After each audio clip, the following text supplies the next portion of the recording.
So I got into running early 2019 during my exam period at university. I felt like I just needed a release and needed to go outside and just blow off some steam and, just get re-energized and get that runner's high that everyone was always talking about. So I started running then and I kind of just fell in love with it and signed up to a bunch of races. So I signed up to mainly half marathon races. And my love just grew from there when I met with like the community and the overwhelming joy and love that running brought to me. And just recently, earlier this year, I set a personal best of a half marathon of 1 hour and 29 minutes, which is 20 minutes faster than my first half marathon I did early 2019. So really, really pleased.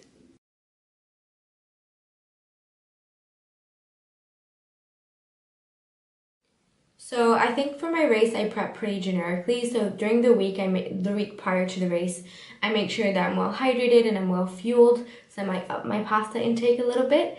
And then the morning of the race, I do like a yoga flow just to calm my nerves and feel like I'm focused and ready. I also will journal a little bit and just kind of go through each step of the race. So kind of walk myself through and the end goal, the end feeling, what happened. Like if I feel like just what happens if I hit a wall, and I'll just tell myself like, okay, so Sophie, if you hit a wall, this is what you'll think. And then in that race, if I feel like that, I'll know exactly what to think and get over that hurdle.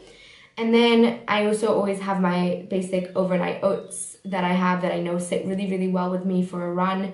And yeah, so then I know I'm really ready to go. And then when I get there, I do my normal warm up. I try not to focus too much on other people and just focus on me and my own race.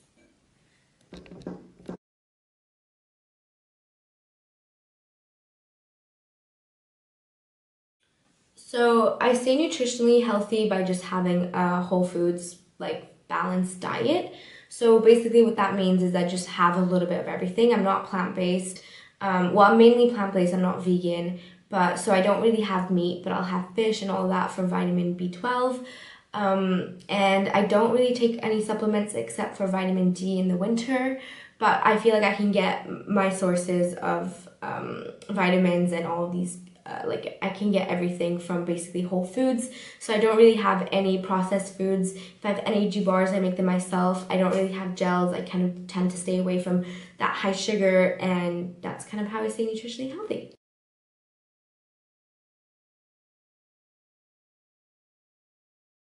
So after a run, I always make sure to cool down. So maybe that's like an easy jog. If if I see I'm getting close to my house, I'll maybe just slow down and just get my legs and my heart rate down, like just moving a bit less slowly to catch my breath and everything, just to flush out that lactic acid. And then I usually do some dynamic stretches or just some static stretches as well. I do a bit of a mix.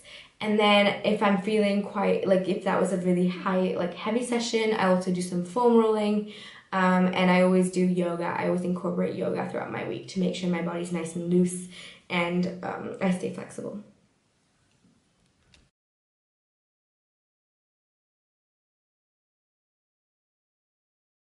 So this is quite a generic answer, but for my top tips for beginners, I honestly just think that start off slow. Don't tell yourself that you're gonna run every day. Don't set up these crazy goals because 9 out of 10 you won't stick with them. So start out slowly, start once a week, make sure you get a good pair of running shoes, get them fitted, get a gait analysis so you don't get injured.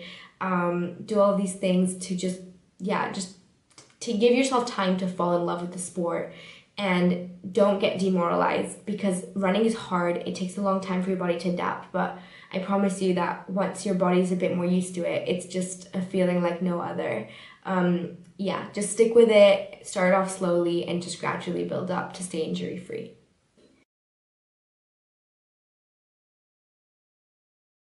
Thank you for watching Hybrid Running. I've been Sophie, or Sophie's Footprints, and you can check me out in the description below.